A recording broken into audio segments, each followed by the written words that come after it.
premier mot que je voudrais dire, c'est gloire à Dieu. Honneur au Seigneur Jésus. Merci au Saint-Esprit d'être présent et se manifester. Je vais vous parler de l'amour ce matin. Et je voudrais qu'avec mes deux garçons, serviteurs de Dieu, missionnaires, vous chantez l'amour.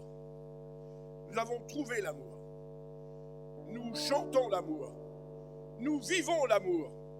Et nous proclamons l'amour du Seigneur. Et je voudrais vous chanter « Dieu est amour éternellement » avec mes fils.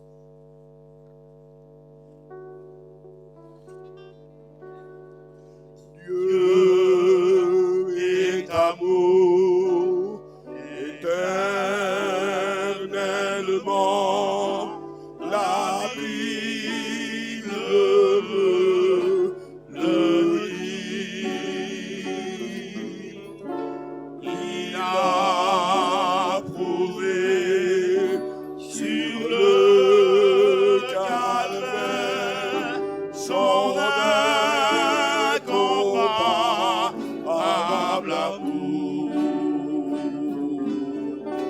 Même quand j'ai tort, même quand j'ai raison, il m'aime dans ma faiblesse et dans ma force.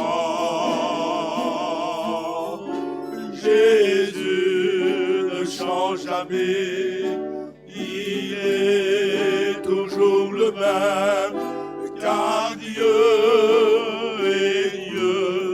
est Dieu d'amour. Dieu est amour éternellement, la Bible le dit.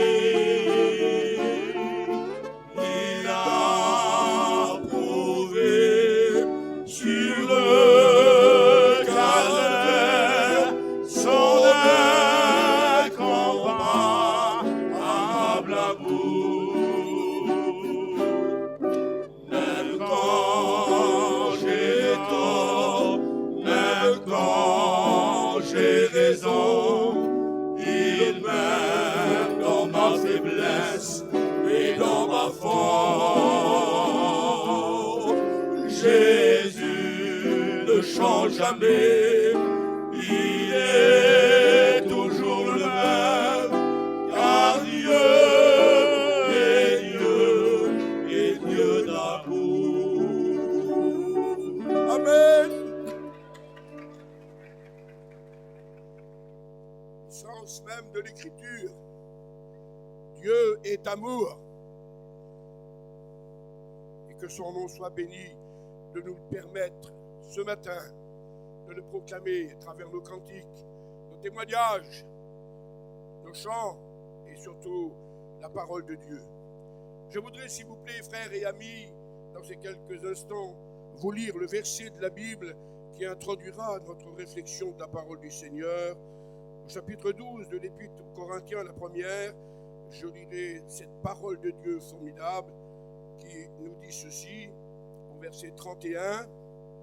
Je vais vous montrer une voie par excellence, dit l'apôtre Saint Paul.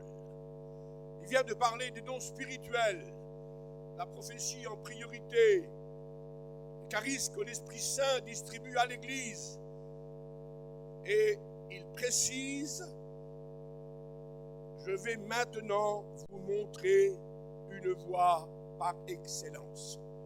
Et il nous dépeint le chapitre 13 de la première épître aux Corinthiens qui nous parle de l'amour, qui est le fondement même du christianisme, qui est le résumé du plan de l'œuvre de Dieu. Car Dieu, dans son essence, dans sa personnalité, est amour. Le cœur de Dieu, c'est l'amour. Et en Jésus-Christ, il a, dit l'apôtre Saint Paul, prouvé. Dieu prouve son amour envers nous, la voie par excellence.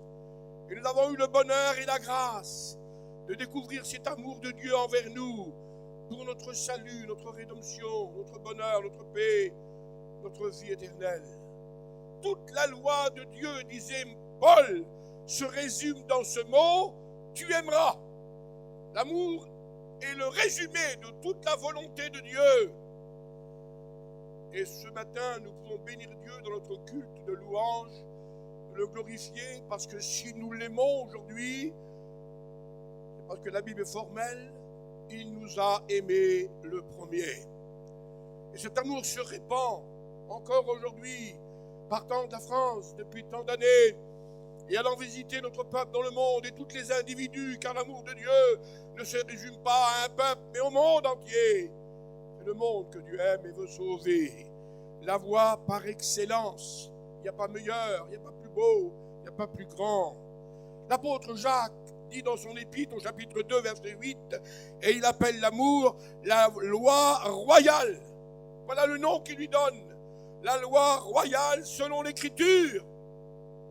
C'est l'amour. La voie par excellence, la voie royale. Et Dieu nous a engagés dans cette voie par excellence. Et la grâce nous a engagés dans cette voie royale, puisque nous sommes aujourd'hui devenus fils de Dieu, filles de Dieu en Jésus-Christ. Le royaume de Dieu nous appartient par la grâce aujourd'hui, non pas à cause de nos efforts personnels, car ce n'est pas par des choses périssables, écrira l'apôtre Pierre, telles que de l'argent ou de l'or que vous avez été rachetés de votre vaine manière de vivre, mais c'est par le sang précieux du Seigneur Jésus, car un agneau sans défaut a été immolé pour chacun de nous, que son nom soit béni. Merci Seigneur. Dieu nous rappelle dans l'Ancien Testament déjà, le Lévitique l'avait noté au chapitre 19, verset 18, tu aimeras ton prochain comme toi-même. L'amour à l'égard de ce tiers, de la personne qui nous entoure, de l'autre, de l'individu, n'est pas une affaire réservée seulement au christianisme, mais déjà dans l'Ancien Testament, l'amour devait être manifesté à l'égard de Dieu, bien sûr, mais elle se résume, elle se prouve, elle se montre à l'égard de l'homme, de l'individu, de la personne qui a besoin de découvrir en nous, par notre foi, notre témoignage, l'amour de Jésus-Christ. Merci Seigneur, et c'est tellement important. Et dans le Nouveau Testament, notre Seigneur lui-même résume en 2 mots tout l'essentiel de la foi, tout le résumé du christianisme, en nous disant dans l'évangile de Marc, chapitre 12, verset 30, voici le premier commandement. Ce n'est pas laissé à l'appréciation d'une volonté, mais c'est un commandement divin rendu possible par le Saint-Esprit. Voici le premier commandement. Tu aimeras le Seigneur ton Dieu de tout ton cœur, de toute ton âme, de toute ta pensée, de toute ta force. Et Jésus rajoute, et voici le second qui lui est semblable. Le premier et le second, il n'y a pas plus grand que ces commandements divins. Le premier, c'est l'amour envers Dieu, avec nos cœurs, nos âmes, nos forces, nos pensées. Et le second qui lui est semblable, tu aimeras ton prochain comme toi-même. Et ainsi la parole de Dieu se résume dans ce geste d'amour. L'amour pour notre Dieu que nous avons découvert en Jésus-Christ dans sa bonté infinie. Dieu est amour. Et l'amour que nous devons aussi vivre et manifester dans notre foi du quotidien de la vie à l'égard de nos bien-aimés frères et sœurs et à l'égard de tous les autres. Que Dieu nous y aide à vivre pleinement cet amour. Notre Sauveur n'a-t-il pas déclaré en l'évangile de Jean, tous, c'est le témoignage chrétien, c'est le témoignage premier du christianisme dans le monde. Tous sauront que vous êtes mes disciples si vous avez de l'amour les uns pour les autres. L'amour est donc la preuve de la foi, la preuve du christianisme, n'est-il pas le fruit de l'esprit? L'esprit qui permet l'amour, car l'amour de Dieu, dit l'apôtre Saint Paul, en Romains chapitre 5 et verset 5, est répandu dans nos cœurs par le Saint-Esprit. Le Seigneur nous a animés, dit Paul, d'un esprit d'amour, que le Seigneur dirige, dit l'apôtre, vos cœurs vers l'amour. Et je prie Dieu que cette manifestation spirituelle de cette semaine, qui se conclut dans notre journée aujourd'hui, est un signe que l'amour de Dieu s'est manifesté parmi nous. Et elle a touché toutes les catégories de notre peuple, en France, dans le monde, et elle touche tous les individus de la terre. Merci à Dieu de l'avoir découvert et de marcher dans son amour. Aimer Dieu et aimer son prochain, disait le Seigneur Jésus, c'est bien plus grand que tous les sacrifices et toutes les holocaustes. C'est magnifique la prière, c'est magnifique le chant et le jeûne, tout ce qui fait partie de la foi. Mais la plus grande de toutes les choses, c'est l'amour, dit le Seigneur. L'amour, L'amour pour Dieu, l'amour pour nos frères, l'amour pour les âmes qui se perdent. L'enseignement de l'apôtre Saint Paul est précis. Écoutez cela, s'il vous plaît, frères et sœurs. Ce grand serviteur de Dieu résume l'amour avec ces mots que nous vérifierons ensuite. Mais déjà, il nous dit le sommet de l'amour en nous disant ceci. Quand j'aurai le don des prophéties, quand je parlerai les langues des hommes et des anges, quand j'aurai la science de tous les mystères, quand j'aurai toute la connaissance, aurai-je toute la foi qui transporte les montagnes, quand même je distribuerai tous mes biens pour la nourriture des pauvres, même si je devrais livrer mon corps pour être brûlé, que de sacrifices, que de grandes choses. Mais Paul le précise, si je n'ai pas l'amour, cela ne me sert de rien. On peut aller au sacrifice religieux le plus suprême. En dehors de l'amour de Dieu, nous sommes rien. Nous sommes, dit l'apôtre Saint Paul, un airain qui résonne, une cymbale qui retentit. Et pourtant faire ces choses, c'est l'extrémité de la foi, voire même du déraisonnable. L'amour nous maintient en équilibre. Si je n'ai pas l'amour, cela ne me sert de rien. Je ne suis rien, dit l'apôtre Saint Paul, et c'est tellement important. Non, l'amour du Seigneur nous permet dans l'équilibre de la foi de vivre pleinement cet amour. Et s'il y a l'amour de Dieu le Père, qui a été manifesté par l'envoi de son Fils, il y a l'amour de notre Seigneur Jésus, bien sûr. Lui-même, il a dit, personne ne me force, je donne ma vie. Et c'est lui qui a dit, il n'y a pas de plus grand amour que de donner sa vie pour ceux qu'on aime. Et l'évangile de Jean nous relate un jour que Jésus mit le comble à son amour. La dimension suprême, on peut aller plus loin. Et elle se dévoile dans l'humilité. Alors notre Dieu que nous servons et que nous honorons ce matin, et que au milieu de nous, et qui a créé le plan rédempteur, nous aspire à l'amour, répand son amour en nous. Cet amour consiste à avoir envoyé son Fils, sauveur des hommes, et que le Saint-Esprit nous permet de communiquer, de vivre pleinement l'amour de l'Esprit, écrira l'apôtre Saint Paul en Romains 15:30. L'Esprit nous anime d'amour, dira-t-il.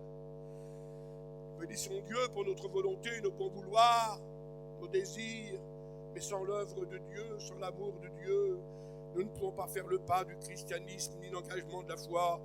Que le nom du Seigneur en soit béni. L'apôtre Paul est précise, et c'est tellement important. Ceux qui s'affectionnent, qui aiment, qui recherchent l'amour de l'Esprit, c'est la vie. L'amour de l'Esprit nous amène dans une vie qui grandit chaque jour avec Dieu, en faisant diminuer en nous-mêmes pour grandir dans le Seigneur. Et ça, c'est l'esprit d'amour qui nous le permet. Et l'apôtre Pierre précise quelque chose à ses frères et sœurs dans la foi, à tous les chrétiens qui lisent la Bible depuis le premier siècle de l'ère chrétien. L'apôtre appelle en 2 Pierre 2:10, frères, sœurs, n'aimez pas en parole avec la langue, mais aimez en œuvre et en action. Et nous voulons nous rappeler, frères et sœurs, que notre amour ne consiste pas à des mots, des phrases, mais à une vie livrée pour Jésus, avec des œuvres. L'amour, comme dira l'apôtre Jean, dans la vérité. Aimons avec la vérité. Et si nous disons aimer Dieu, eh bien, honorons-le, suivons-le, glorifions-le. Si nous disons aimer les âmes, alors allons à leur recherche dans le contact fraternel. La preuve de l'amour est donnée par notre consécration, notre vie livrée. Alors n'aimons pas en parole, mais aimons en action. Merci à notre Seigneur Jésus, que son nom soit béni.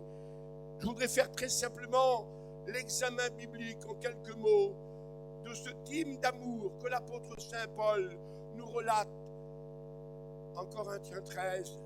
Il dépeint d'une façon magistrale, par les mots que l'Esprit lui inspire, le résumé de l'amour. Et aucun serviteur de Dieu, pourtant, ce devait être Jean qui aurait dû parler, lui le disciple de l'amour. Eh bien, Paul, inspiré par l'Esprit, nous fait le plus beau hymne qu'un homme a pu faire sur la terre. Pourtant, Dieu sait qu'il y a eu des chanteurs et des chanteuses, et aujourd'hui le monde est rempli de chants d'amour dans le monde. Mais le plus beau de tous les chants d'amour, les hymnes d'amour, c'est l'apôtre Saint Paul qui nous l'a laissé en 1 Corinthiens 13. Et il nous dépeint l'amour en 3 manières différentes, en nous disant premièrement ce que l'amour est, dans sa personnalité, dans son essence, dans sa réalité.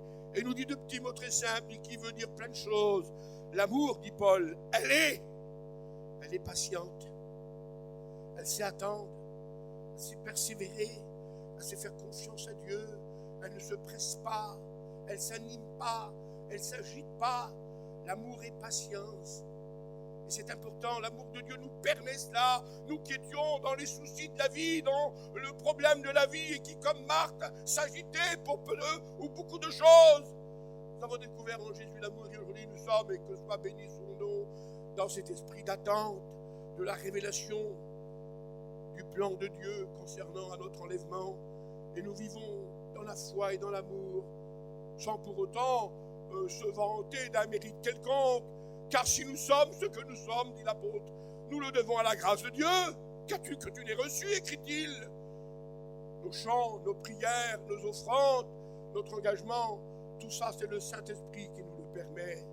Alors dans cet amour de Dieu, nous attendons la révélation du Seigneur pour la gloire, et nous voulons patiemment le suivre et le servir avec amour et fidélité. Et puis l'apôtre Paul me dit, l'amour est patient, l'amour est pleine de bonté, pleine de bonté. Il y a beaucoup de bonté, beaucoup de miséricorde, beaucoup de compassion dans l'amour. Le mot amour est le chapeau qui supporte tout, mais l'amour se manifeste par des actions, et les actions de l'amour, c'est la bonté. Dire être amour sans user de bonté envers un tiers, notre amour est à revoir. Dire être amour par le Christ et sans user de miséricorde à l'égard de l'autre, cet amour est à revoir. L'amour est pleine de bonté, pleine de miséricorde, pleine de compassion. Elle œuvre par ses mots communs de chaque jour, et que Dieu nous y aide. Et Paul dit, voilà l'amour, pleine patience, pleine bonté. Maintenant l'apôtre nous avertit et nous dit dans le chapitre 13, attention, ça ce n'est pas de l'amour. Et ne confondons pas des actes de religiosité, de piété, voire même de charité humaine, mais qui vraiment est en dehors du plan de l'amour de Dieu. Ne confondons pas les bonnes œuvres avec l'amour du Seigneur. Écoutez ce que Paul déclare en disant l'amour, eh bien, elle n'est point envieuse. Envieux dans le sens du mot, le dictionnaire le précise, c'est de la jalousie à l'égard de quelqu'un par rapport à autrui qui peut-être a prospéré ou possède, et on est envieux, c'est ça le sens du mot. C'est jalouser son frère, comme Caïn l'a fait à l'égard d'Abel par rapport à sa bénédiction. Eh bien, dans l'amour, il n'y a pas de jalousie, mes frères et sœurs. L'amour n'est point envieuse. Et que Dieu nous donne à nous corriger au nom de la parole de Dieu ce matin, et à revoir notre amour pour Jésus, à bénir Dieu pour les autres, et à nous demander à garder en nos cœurs cet esprit de simplicité, d'humilité, et de demander au Seigneur que cette envie, cet esprit de jalousie, si vous voulez, eh bien, disparaisse de la vie des chrétiens. Merci Seigneur. Oui, l'amour n'est point envieux, c'est important. Et puis deuxièmement, l'apôtre déclare que c'est vrai, Seigneur, l'amour ne se vante point. À plusieurs reprises, l'expression du mot vanité, orgueil, revient dans le texte de l'apôtre Saint Paul avec des mots différents. Mais là, il dit l'amour ne se vante point. Se vanter, c'est s'apprécier soi-même. C'est éventuellement se contenter soi-même par des mots, se mettre en valeur, se mettre en hauteur, essayer de dépasser les autres. Eh bien, dans l'amour de Jésus, dans nos cœurs de chrétiens, ça n'existe pas, dit l'apôtre Saint Paul. Il n'y a pas de vantardisme dans l'amour du Seigneur. Et dès qu'on se croit supérieur à l'autre, on n'est plus dans l'esprit d'amour. Que chacun de vous, dit l'apôtre, regarde son frère comme étant plus grand que lui-même. L'amour de Dieu est capable de nous corriger et de nous maintenir dans l'humilité, dit la parole du Seigneur. Et que Dieu nous aide. L'amour ne se vante point. Et il dit, l'apôtre, continuant, l'amour ne s'enfle point d'orgueil. Et là, c'est pas besoin de parole. C'est quelqu'un qui est vaniteux au plus haut degré, mais alors, il ne dit rien, mais il se présente. Quelqu'un qui, comme, pardonnez-moi le mot, mais le mot de Jésus, il l'a dit, au coin des rues, pour essayer de se faire voir des autres, pour dire, on est là, je suis là, je domine. Vantard, c'est orgueilleux en parole. Orgueil, c'est s'enfler sans dire un mot, mais se prétendre être le plus beau, le plus grand. Eh bien, dans l'esprit d'amour, ces mots n'existent plus, et que le Seigneur permette de rayer notre vocabulaire et notre vie. C'est l'Esprit du Seigneur qui fait ce travail en nous et qui enlève ce qui déplaît à notre maître et nous rajoute ce que Dieu nous donne. Oui, l'amour ne s'enfle point d'orgueil. Et puis ce mot, il n'a pas plus de valeur chez nous. Le monde entier est engagé dans cette vérité. Mais nous connaissons notre peuple Et nous avons le changement, le miracle que Dieu a fait chez nous. Et nous devons chanter et glorifier Dieu lorsque l'apôtre Paul écrira dans le texte: l'amour ne fait rien de malhonnête. La malhonnêteté n'existe plus dans l'amour. La tricherie n'existe plus dans l'amour. La tromperie n'existe pas dans l'amour. Vérifions-nous par rapport à la parole de Dieu et non pas par rapport à nos conceptions. Dans l'amour, il n'y a pas de vantardise, il n'y a pas d'orgueil, il n'y a pas ce mot que l'apôtre Saint Paul nous dit ici, et que c'est important, Seigneur Jésus, que Dieu nous y aide. Permets, Seigneur, que nous puissions le comprendre. L'amour ne fait rien de malhonnête. Je ne voudrais pas faire de la moralité ce matin. Je voudrais rappeler le texte de l'apôtre Saint Paul, le texte de la Bible, qui est notre instruction. Ces choses ont été écrites pour nous instructions. Et puis l'apôtre continue, je continue avec lui. L'amour, oh Seigneur, apprends-nous cette leçon. Apprends-moi cette leçon, et devant mon Dieu ce matin, je vais comme candidat chrétien, pour que tout cet esprit de grâce repose dans ma vie de serviteur de Dieu, de chrétien. L'apôtre dit, l'amour ne cherche pas son intérêt. Il n'y a pas d'égoïsme dans l'amour. Il n'y a pas tout pour moi, rien pour les autres. L'amour, c'est partager avec son frère, avec sa sœur. L'amour vient au secours de celui qui a besoin. Et il n'y a pas d'égoïsme qui se renferme tout pour nous. Les âmes meurent dans le monde. Nous voulons aller partager la foi. Nous voulons partager le pain du boulanger. Et nous voulons partager le pain de la grâce avec tous les perdus. Et nous ne voulons pas tout garder pour nous. Il n'y a pas d'égoïsme dans l'amour. L'amour, que son nom soit béni, ne cherche point son intérêt. Et puis l'apôtre continue en disant, l'amour ne s'irrite point. Il n'y a pas de méchanceté, d'irritation, de colère, que Dieu nous pardonne. Et je ne veux pas faire ici un signal d'alarme. Mais nous avons tous besoin de nous corriger par rapport à la parole de Dieu. Voilà notre correcteur, la parole de Dieu. L'amour ne s'irrite point, il n'y a pas de méchanceté, il n'y a pas d'irritation, il n'y a pas de colère dans l'amour. Le Maître nous a rappelé, si tu t'es mis en colère, ne permets pas que le soleil ne se couche sur ta colère, ne donne pas accès au diable.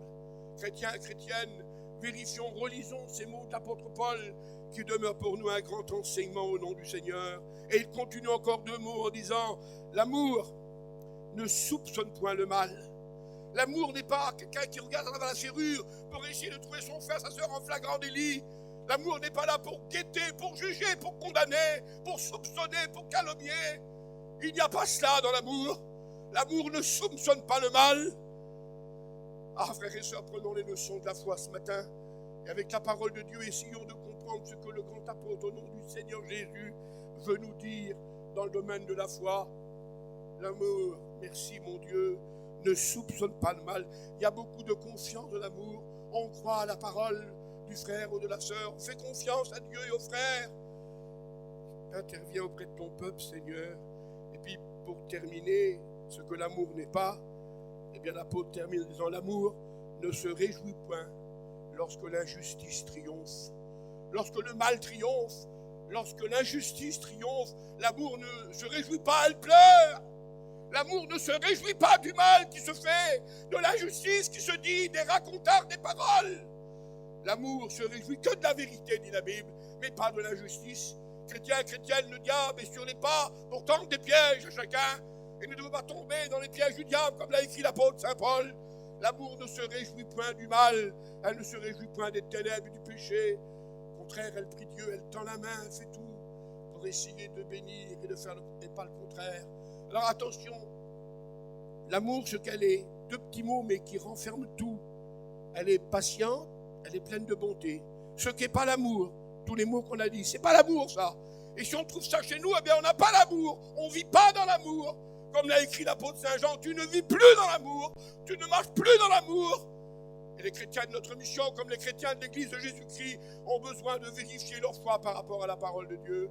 Ce que je fais, comme dit l'apôtre, examinons-nous nous-mêmes, rentrons en nous-mêmes, regardons comment nous sommes dans la foi. Et puis l'apôtre termine en disant maintenant, ce que l'amour nous fait faire, ce que l'amour est, ce que l'amour n'est pas, et ce que l'amour nous fait faire. Et l'apôtre suppose ici 5 points de dire ce que l'amour nous fait faire. Et l'apôtre nous dit dans le texte d'un Corinthiens 13, l'amour c'est se réjouir lorsque la vérité triomphe. Eh bien, alléluia, lorsque la vérité triomphe, lorsque le bien triomphe, et non pas lorsque le mal domine, ou le mensonge, ou l'injustice. L'amour pleure devant l'injustice et le mensonge, mais elle se réjouit d'avoir la vérité. L'amour se réjouit de la vérité. La vérité, c'est Dieu, le Père, Jésus le Fils, l'Esprit Saint, la parole du Sauveur. Et nous, dit l'apôtre Jean, qui sommes des ouvriers dans la vérité et qui marchons dans la vérité, l'amour se réjouit de la vérité. L'amour, dit l'apôtre, elle excuse tout. Quelle grandeur d'âme, Seigneur. Quelle grandeur d'âme pour un chrétien, une chrétienne qui sait pardonner à son frère, qui sait excuser son frère et sa sœur. Si tu sais que ton frère a quelque chose contre toi, va te réconcilier, viens présenter ton offrande. Eh bien, sans l'amour, on ne peut pas pardonner, on ne peut pas excuser. Notre amour humain, philéo, nom du grec, et qui correspond à l'âme humaine, avec quoi on peut aimer nos enfants, nos femmes, nos parents, n'est pas assez grande pour aimer ceux qui nous créent des torts, ou nos ennemis par exemple. Seul l'amour de Dieu, agapé, nous permet d'aller jusqu'à là. Elle excuse tout.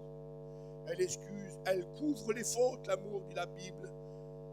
Elle ne se souvient plus des fautes. Et puis l'apôtre continue, dit l'amour, eh bien elle croit tout. Quelle simplicité de croire, comme un enfant qui croit la parole donnée du père ou de la mère. Bientôt il faudrait faire des imprécations à l'égard de certains pour être cru que Dieu nous en pardonne. L'amour, elle croit ce que son frère dit, ce que sa sœur dit. Il y a beaucoup de confiance dans l'amour. Vérifions-nous, soyons simples, mes frères. Il l'a dit, tu l'as dit, je le crois. La parole d'un chrétien, c'est oui et amen. Et l'amour, elle sait se réjouir, elle sait s'excuser, elle sait croire. L'amour, elle espère tout. L'amour espère les données bibliques. L'amour sait que tout ce qui est marqué dans la Bible par rapport à la finalité de la foi, à l'espérance de la foi, à la gloire de la foi, l'amour, elle espère. Il y a beaucoup d'espérance dans l'amour, de confiance. Et un amour chrétien, c'est quelqu'un qui s'attend aux promesses réalisées dans sa vie. Si la promesse tarde, dit le prophète, attends-la, elle s'accomplira certainement. Oh, merci Paul de nous rappeler en quelques petits mots, mais magnifique, ce qu'est l'amour, pour moi comme pour vous. Je le rappelle, dis-moi Paul, qu'est-ce que l'amour me fait faire? Eh bien, si tu as l'amour, tu pourras te réjouir de la vérité, tu pourras excuser tout, tu pourras croire tout, tu pourras espérer de tout ce que le texte contient et des promesses divines. Et puis l'apôtre termine son texte en disant, l'amour supporte tout. Des petits fardeaux de rien nous accablent, alors que l'amour est capable de supporter le plus grand des fardeaux, supporter les fardeaux les uns les autres. Vous qui êtes forts, disait l'apôtre Paul aux Galates, supportez les faibles. L'amour est capable de supporter. Pourquoi notre mission continue avec la grâce de Dieu? Pourquoi nos hommes de la direction qui portent les fardeaux et nos pasteurs qui dirigent nos assemblées sont encore là? Non pas parce que c'est des champions sur le plan physique ou intellectuel, mais parce que l'amour de Dieu nous permet de continuer et de supporter les fardeaux de l'œuvre du Seigneur. Et ça existe. Et c'est très important. Le maître n'a-t-il pas dit? Mettez à vos pieds tous vos fardeaux, car je prends soin de vous. L'amour supporte tout. Et l'apôtre termine, oh Seigneur, d'une façon magistrale, en disant, l'amour non seulement elle est présente, mais elle sera pour l'éternité dans la gloire. C'est une des vérités de doctrine qui ne passera pas. Les langues vont cesser, la prophétie prendra fin, la connaissance disparaîtra. Tout ce qui nous est utile sur la terre, dans le cadre de l'Église, tout ça restera ici, n'existera plus dans la gloire. Mais l'amour, elle ne périra jamais. L'amour ne périra jamais, frères et sœurs. Que soit béni Jésus pour la science, la prophétie, la langue, les dons. Mais tout ça, c'est pour le besoin actuel du temps de l'Église de Jésus-Christ. Le jour vient où une seule vérité fondamentale, prioritaire restera, l'amour de Dieu dans l'éternité. Nous continuerons à la chanter. Nous continuerons à louer Dieu pour son amour. L'amour ne périt jamais. Et l'apôtre est précise. La plus grande de toutes les choses, de tout ce que la Bible contient, et Dieu sait combien de milliers de vérités la Bible contient, combien de grands personnages la Bible contient, combien de faits merveilleux la Bible contient en doctrine. Et l'apôtre est précise. Et nous sommes devant le géant de la foi de la doctrine. La plus grande de toutes les choses, la plus grande de toutes les choses, c'est l'amour. Il n'y a rien qui peut dépasser l'amour, détrôner l'amour, puisque c'est l'amour qui accomplit la loi, puisque le plan de Dieu pour notre salut se résume dans l'amour. La venue de Jésus, c'est l'amour. La vie chrétienne, c'est l'amour. L'espérance que nous avons, c'est l'amour. L'amour ne périt jamais. Dieu prouve son amour. Et je voudrais appeler les croyants en conclusion à ne pas seulement citer la phrase de l'amour, mais comme le maître, car le disciple accompli comme son maître, de prouver par des actes de chrétienté, de fidélité, d'engagement, comme l'apôtre Paul nous l'a redit, de prouver notre amour pour le Seigneur. Dieu a tant aimé, à cause du grand amour. Quelques versets bibliques. Dieu est riche, il est riche en miséricorde. C'est l'amour manifesté, l'amour exécuté. Je t'aime, dit Dieu, d'un amour éternel. Voilà pourquoi je te conserve ma bonté. Merci Seigneur. Et puis dans Job, il y a une expression magnifique. Dieu dit à son peuple, à travers la pluie, qui est le symbole de la bénédiction. Dieu dit, je t'enverrai ma bénédiction comme un signe de mon amour. La bénédiction de Dieu est un signe, une preuve, un signe, écrit le texte, de mon amour. Et dans cette convention, Dieu nous a fait signe de son amour. Il nous a fait un clin d'œil de son amour. Et ce matin, réunis pour chanter sa gloire devant ces beaux chants qui ont élevé nos cœurs et nos âmes. Dieu veut faire signe à ses enfants ce matin.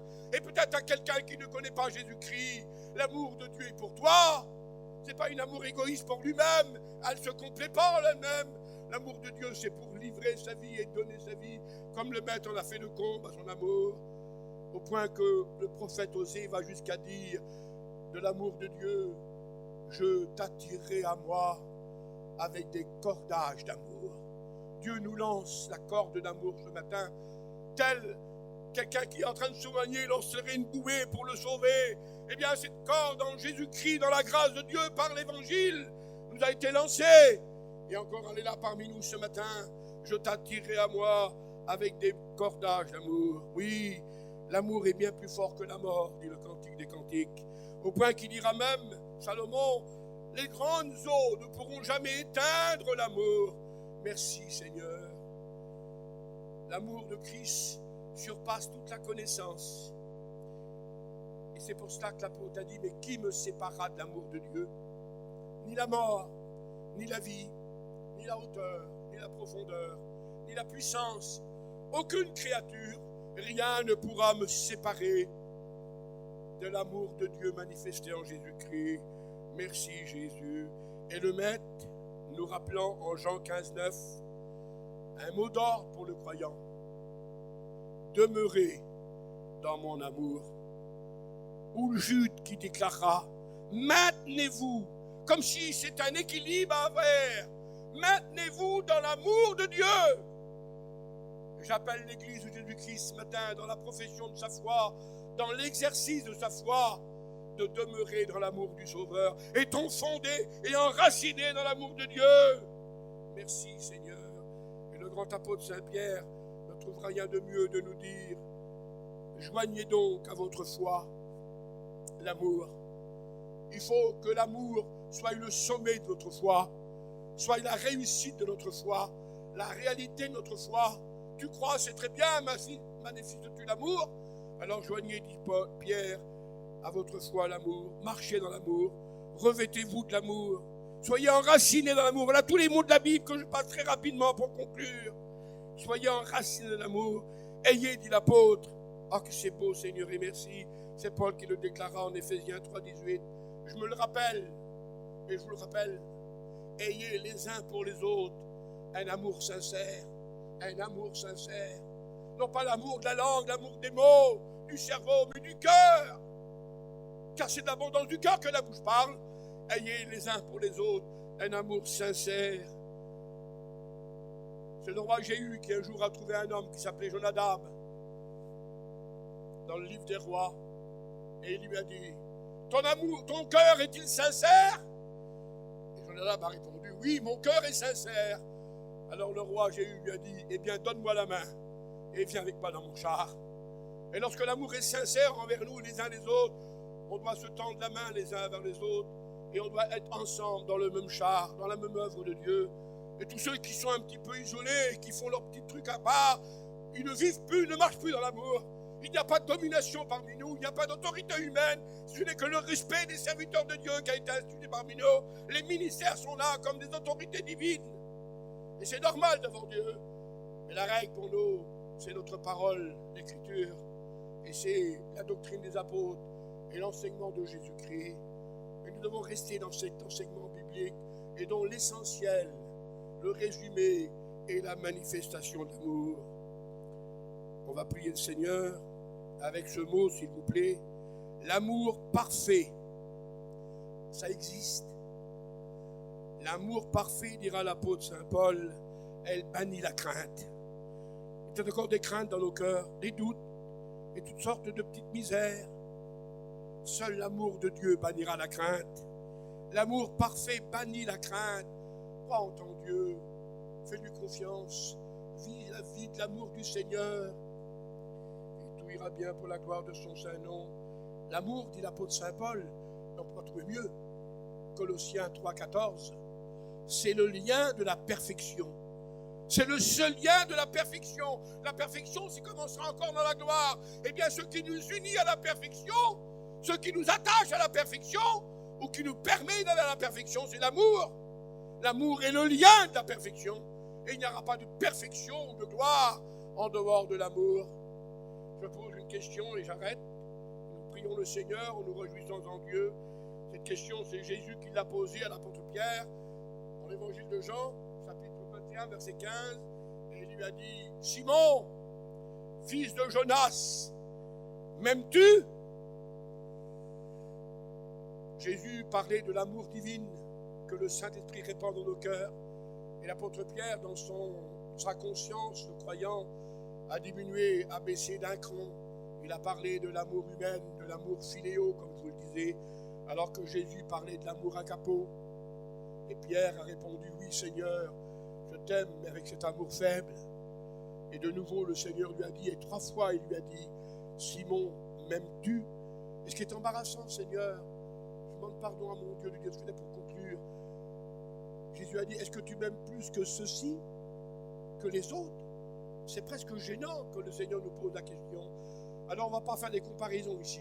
On ne va pas décerner des médailles aux super croyants. C'est la grâce qui vous a sauvés. Mais je voudrais vous dire, chrétien, efforce-toi à aimer ton Dieu plus que l'autre. N'essaye pas de dépasser l'autre, mais que l'amour se manifeste en toi. Dépasse-toi toi-même dans l'amour du Seigneur. Et le dernier mot, j'arrête, je me le dis à moi, pasteur. Et je le dis à mes collègues de serviteurs de Dieu ce matin, sans gêne. Jésus a dit, si tu m'aimes, c'était conditionnel, alors donne à manger à mes brebis, paie mes agneaux. L'exercice d'un ministère ne peut se faire que dans l'amour. On ne peut pas servir en dehors de l'amour. Si tu m'aimes, tu peux nourrir mon troupeau. Si tu m'aimes, tu peux prendre soin de mes agneaux. Et en dehors de cet amour de Dieu, il n'y a pas de foi, il n'y a pas de ministère. L'apôtre Paul le précise en Philippiens, lorsqu'il dira, il y en a qui servent Christ par envie, d'autres par vaine gloire ou d'autres par intérêt. Et il cite certaines références, et il dit, mais ceux-ci, ils servent dans l'amour. Eh bien, marchons dans l'amour, servons dans l'amour, chantons dans l'amour, et prions dans l'amour. Tout disparaîtra, l'amour ne périra jamais. La plus grande des choses, c'est l'amour. N'oubliez pas cette voie par excellence. N'oubliez pas cette voie royale que le Saint-Esprit répand dans nos cœurs. Au nom du Père, du Fils et du Saint-Esprit. Amen. On prie le Seigneur. Que le nom divin soit béni parmi nous ce matin. Que le Seigneur soit glorifié pour cet amour de Dieu dans nos cœurs.